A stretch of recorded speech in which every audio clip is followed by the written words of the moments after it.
Assalamualaikum warahmatullahi wabarakatuh. Halo, selamat datang kembali di tugas modul ajar saya. Saya Azahra Rospa Awalia, siswa dari SMKN Negeri 2 Purwakarta. Di sini saya dari kelas 11 TKJ 1 akan membahas modul yang ke-9 yaitu tentang routing. Selamat menyaksikan. Nah, pertama-tama itu ada pembahasan. Di sini ada pengenalan, router tabel, router flag, klarifikasi routing, status routing, dynamic routing, dan OSPF. Selanjutnya itu kita akan membahas pengenalan. Routing adalah proses pengiriman paket data dari satu jaringan ke jaringan lain melalui perangkat yang disebut router. Routing menentukan jalur terbaik untuk mengirimkan data dari sumber ke tujuan berdasarkan informasi yang tersedia tentang jaringan. Lalu routing bekerja pada layer 3 pada network models. Nah, selanjutnya itu routing table. Routing table adalah struktur data yang disimpan dalam router atau perangkat jaringan lainnya yang berisi informasi tentang jalur yang dapat digunakan untuk mengirimkan paket data ke berbagai jaringan.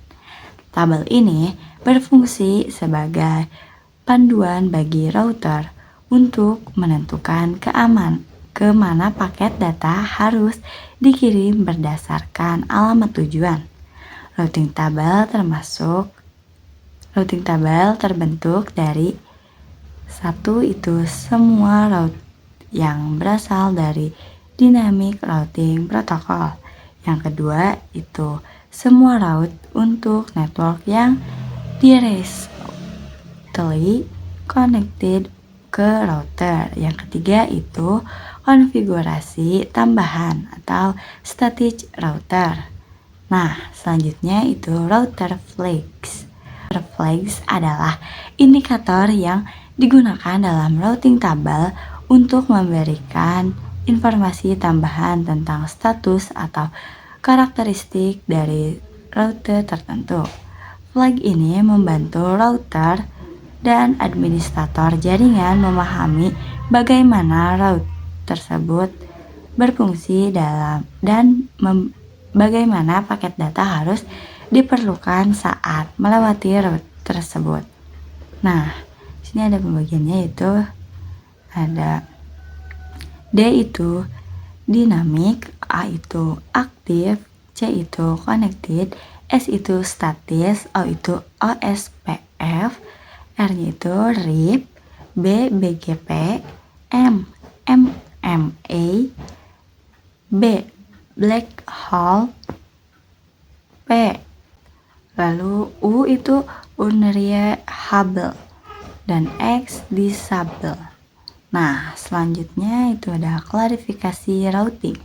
Static routing, routing yang dibuat dengan menambahkan secara manual routing table. Lalu dynamic routing, routing yang dilakukan dengan melakukan enable fungsi protokol pada router tersebut. Maka secara otomatis router akan mencari jalurnya sendiri. Nah, selanjutnya itu ada static routing. Nah, static routing diperlukan dalam beberapa situasi tertentu tergantung pada kebutuhan spesifik dan karakteristik dari jaringan yang dikelola. Static routing dibuat dengan cara menambahkan jalur manual ke routing table. Pada static routing perlu menambahkan parameter routing, DST, address, dan gateway secara manual ke dalam routing table. Lalu mudah dikonfigurasikan pada jaringan skala kecil, membutuhkan resource yang ringan, tidak cocok digunakan untuk jaringan skala besar. Lalu yang terakhir, manual konfigurasi setiap pembahasan jaringan baru. Lalu ada dynamic routing. Routing dinamis merupakan salah satu cara untuk redistribusikan informasi routing kabel secara otomatis.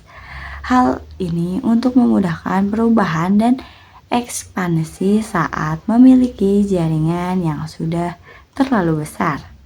Dalam konteks routing dinamis, terdapat dua kategori utama dari protokol routing yang digunakan untuk mengelola rute dalam jaringan.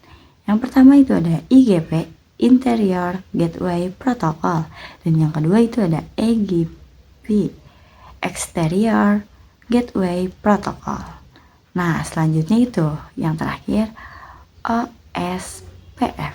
OSPF Open Shortest Path adalah salah satu protokol routing dinamis pada kategori IGP dengan algoritma Link State Protocol LSR. Nah, support IP4 versi 2 dan IPv6 versi 3. Konsep cara kerjanya adalah dengan mencari jalur tercepat berdasarkan bandwidth, delay, dan load. Route yang dipilih sesuai kecepatan. OSPF merupakan protokol routing yang menggunakan konsep hierarki routing. Dengan kata lain, OSPF mampu membagi jaringan menjadi beberapa tingkatan. Tingkatan-tingkatan ini diwujudkan dengan menggunakan sistem pengelompokan yaitu area. Nah, sekian pembahasan modul dari saya. Mohon maaf bila ada kesalahan. Wassalamualaikum warahmatullahi wabarakatuh. Bye bye. Thank you for watching.